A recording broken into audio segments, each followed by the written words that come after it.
Wagwan, my name is Victor. My name is Joshua Akinsanya. Hi, my name is Samuel Adepoju. Hi, my name is Jazmin Evans. Hi, my name is Fatai King. I'm a first generation Nigerian. I am a first generation immigrant child from Nigeria. I'm an immigrant. I am a Ph.D. candidate at Temple University and also an instructor. I'm from Lagos, Nigeria.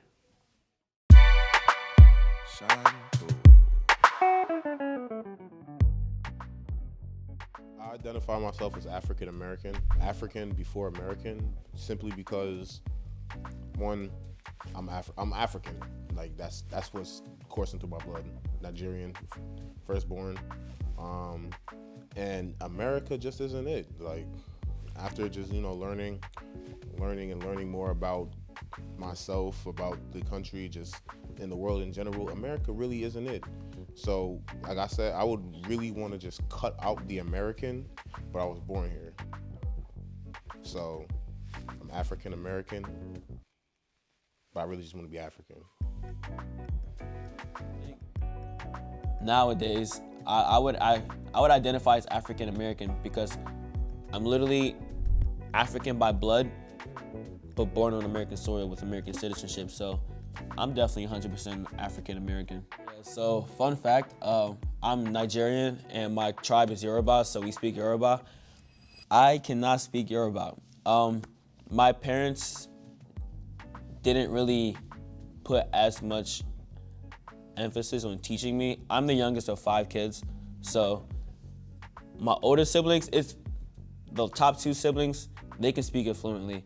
The middle ones, they can speak it a little bit, and then there's me. Ekasan Kurele. Like I don't have much to my repertoire. I wish I put more effort into learning more about how to speak Yoruba, and I do want to, but it wasn't as big of an emphasis for me growing up. My parents spoke English to me. It's also my fault and my sister's fault for not coming out and asking to be a part of the culture and stuff like that, because we could have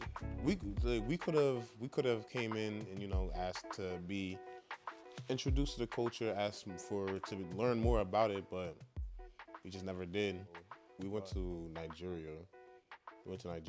Like for a month, and we met like our whole family, like a whole extended family, and they were like very surprised that we didn't speak the language. And that was from African American going to Africa, meeting other Africans. As an African American meeting other African Americans, they don't really expect me to know the language, but I feel like it's more like it's not, I want to say it's like a cultural block, but it's like I have to learn a little bit more about the culture to interact to a certain degree with them. A little known fact about me is that one of my parents are first generation African immigrants, or their parents immigrated into the U.S. from Ethiopia, and so I am considered a second generation. However, I was never really raised within my cultural heritage. It was always just Black American culture. So for me, that is what I identified as. However, whenever I started to dive deeper into my studies of Africology, I no longer identified as Black American. I identified as African. So for me, initially I would always identify as being African American, but over time I've now began to identify as being Nigerian American.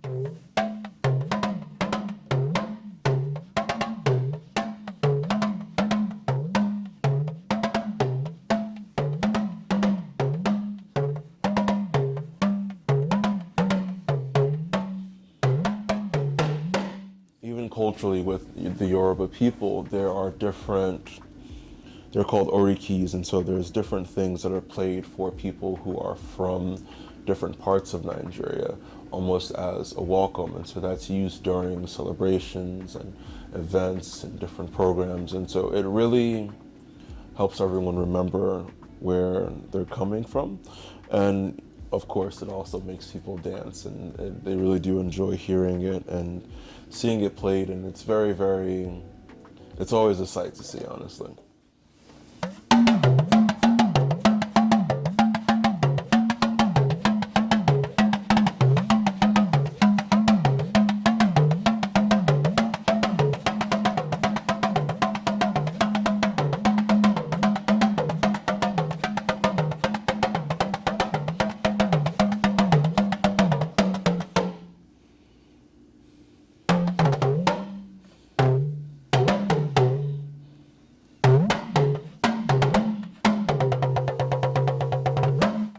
how I navigate my circle, really, I really can't say I really navigate or do anything different.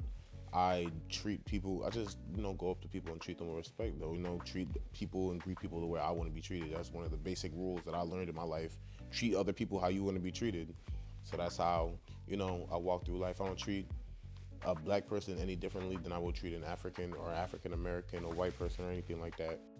For me, it stays pretty consistent as far as self-identity and who I am and how I show up in those spaces. But the only thing that really would change is words that are being used in conversation. I definitely used to code switch a lot, only because before becoming African was a trend, it was something we got bullied for. I used to get bullied in middle school, even high school, for being African and having a different culture than everyone else. There was some sort of deep hidden, almost embarrassment of being different. In order to move up in society, in order to succeed in society, there was this thought or this feeling that you had to leave certain aspects of who you are, your identity, and your culture behind. And so there was some erasure there.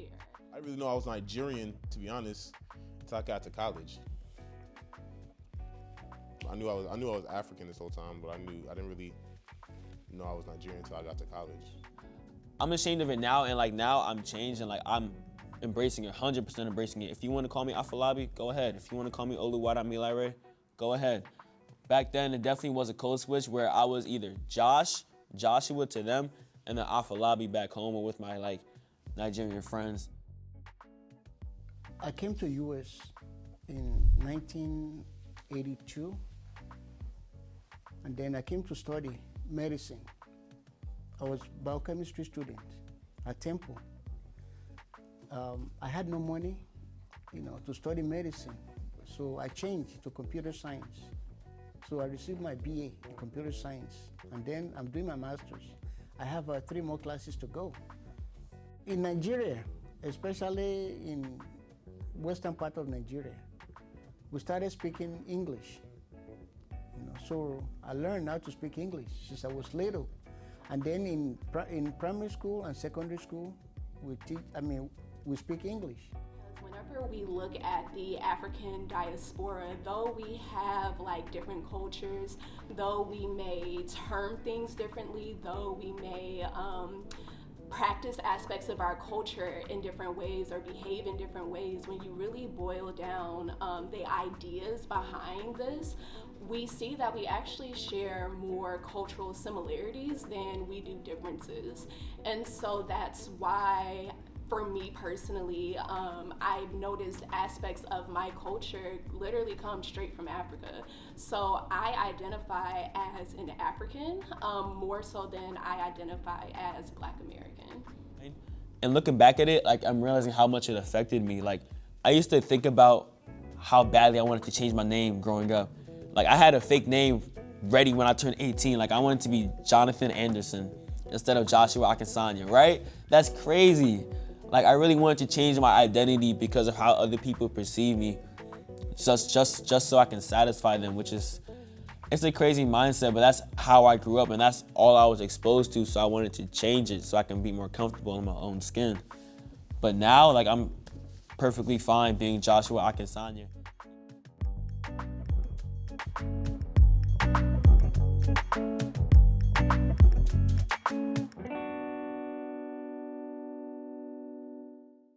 Do I remember how to play Twinkle, Twinkle, Little Stars? It's not too properly, so I'm gonna wrap it up there.